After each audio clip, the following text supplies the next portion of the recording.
Video में हम बात करने वाले हैं Naukri.com यानी इन्फो एज के बारे में। तो किस प्रकार की ये कंपनी हमें देखने के लिए मिलती है, क्योंकि अगर वैल्यूएशन की बात करें तो इस कंपनी की सिर्फ 5 का पीई हमें देखने के लिए मिलता है। तो इस लिहाज से तो ये कंपनी बहुत ही अच्छी हुई। और return on capital employed, return on equity कुछ खास कंपनी जनरेट नहीं करती है। क्यों नहीं करती है उसके बारे में वीडियो में मैं आपको आगे बताऊंगा।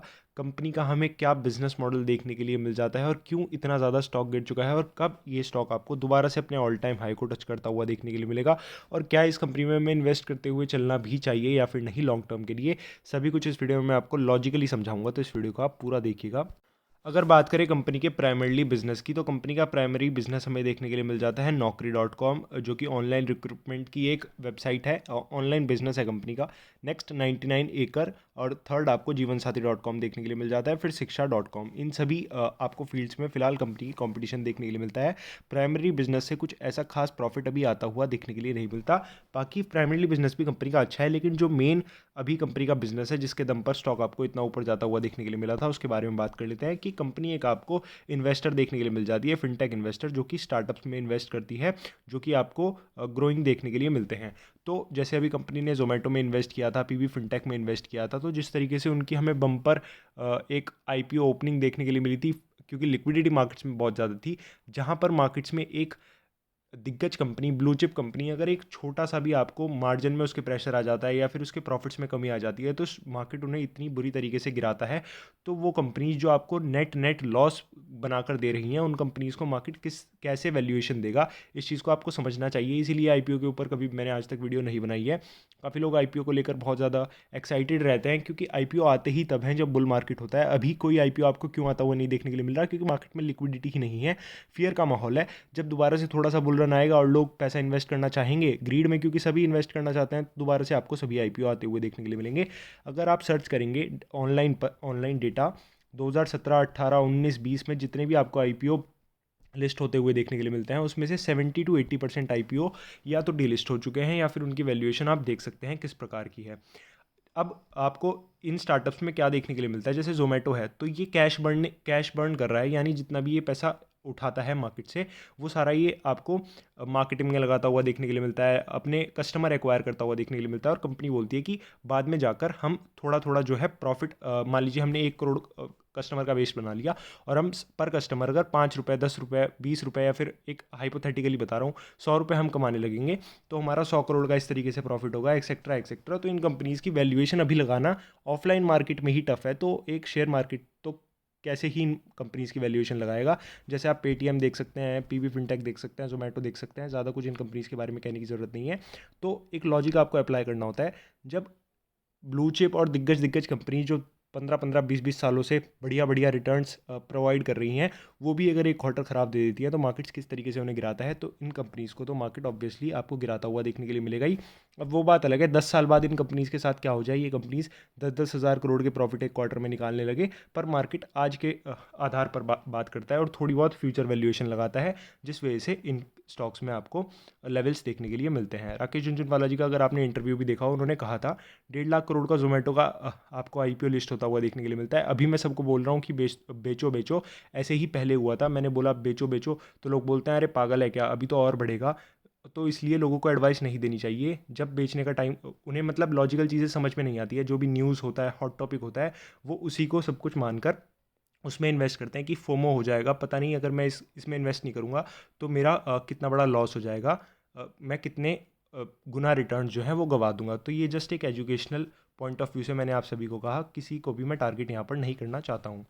बाकी कंपनीज़ जैसी भी आपको लगती हैं, अगर आप उनमें इन्वेस्टेड हैं तो आप उनमें इन्वेस्टेड रह सकते हैं, अगर आपको उन कंपनीज़ के फंडामेंटल्स ठीक देखने के लिए मिलते हैं। तो ये थी एक पहले बात मेन जो इस कंपनी के बारे में है, क्योंकि एक फिनटेक इन्वेस्टर है जो मेनली बिजनेस देखने के लिए मिल जाता है कंपनी का। अब बात कर लेते हैं फंडामेंटल्स की, फिर बात करेंगे हम स्टॉक की।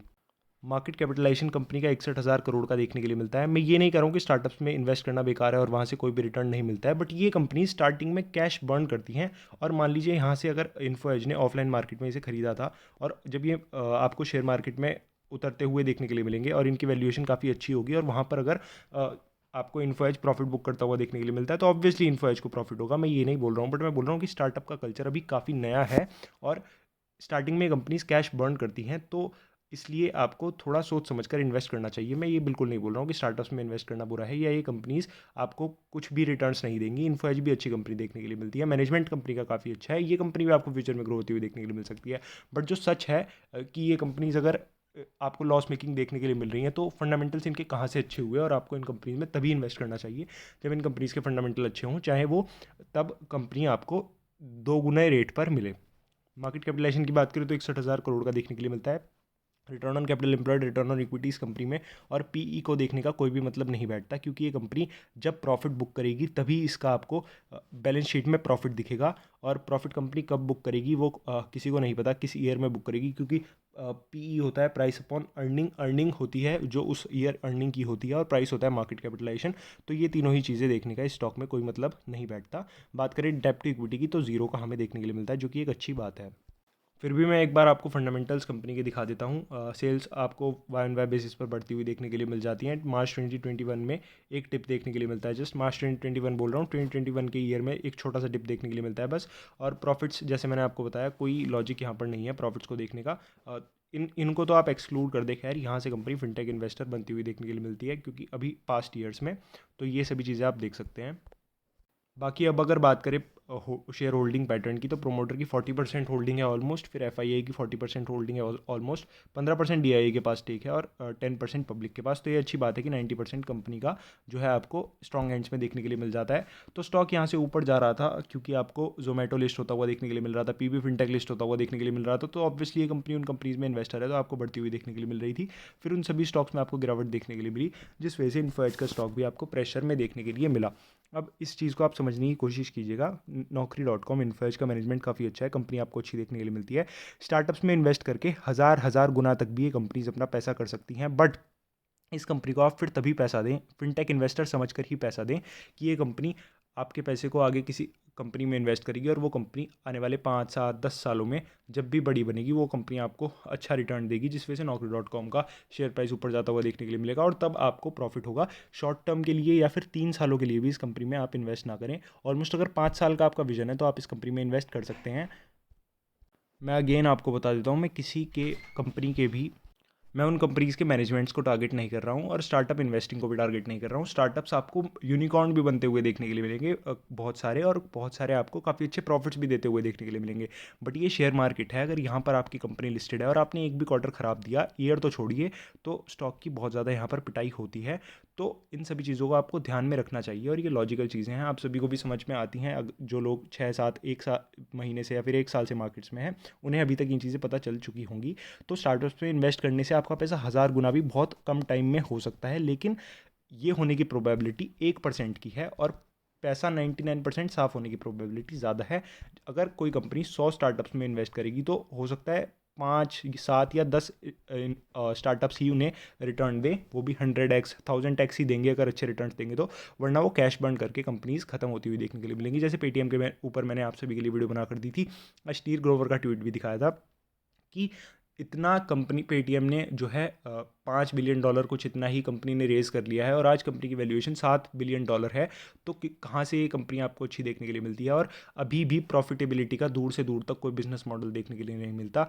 तो अगेन डिस्क्लेमर के लिए कह देता हूँ, मैं किसी को टारगेट नहीं कर रहा हूँ, जस्ट मैं आपको जो है रियलिटी है वो बता रहा हूँ। और इन्फो एज में अगर आप इन्वेस्ट करें तो प्राइमरली बिजनेस को देखते हुए तो आप कर सकते हैं, प्राइमरली बिजनेस कंपनी का अच्छा है, बट सेकेंडरी बिजनेस अगर देखें तो आप क्वार्टरली बेसिस पर ट्रैक करते हुए चलेंगे, ईयरली बेसिस पर ट्रैक करते हुए चलें किन कंपनीज़ को कंपनी एक्वायर कर रही है, फंडिंग दे रही है और किस तरीके से आपको वो कंपनीज परफॉर्म करती हुई देखने के लिए मिल रही है। ओवरऑल अगर कहूँ तो आपको काफ़ी ज़्यादा ट्रैकिंग की इस कंपनी में नीड पड़ेगी। और बात करें अगर रिकवरी की, तो जब स्टॉक मार्केट्स नॉर्मल होंगे, बाकी सभी कंपनीज़ की वैल्यूएशन भी नॉर्मल होगी, तो ये स्टॉक आपको बाउंस बैक करता हुआ देखने के लिए मिल सकता है। तो गाइस कैसी लगी आपको वीडियो, आप मुझे कमेंट्स बता सकते हैं। चैनल पर अगर पहली बार आए हैं तो चैनल को सब्सक्राइब करके वीडियो को लाइक कर सकते हैं। थैंक यू गाइस, मिलते हैं नेक्स्ट वीडियो में।